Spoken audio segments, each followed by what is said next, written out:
একইভাবে ওরা আমাদেরকে মেরে হসপিটালে পাঠাতে চায়।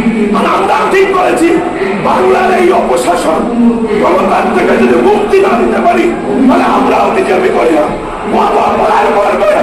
কত দিন মারবে, আমাদের রক্ত শেষ হয়ে যাবে, কিন্তু ওদেরকে আমরা ছাড়বো না। এবং যেভাবে আজকে মার্শাল দিয়ে আমাদের উপরে অত্যাচার চালানো হলো, দেখুন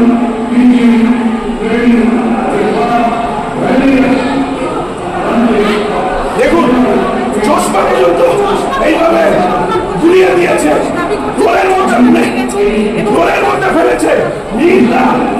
এই বয়স ওদের স্পাইনাল কোডে প্রবলেম, পেছন থেকে কলার ধরে টানছে। এই হচ্ছে মার্শালদের ভূমিকা, এবং এই ভূমিকার পেছনে নির্দিষ্টভাবে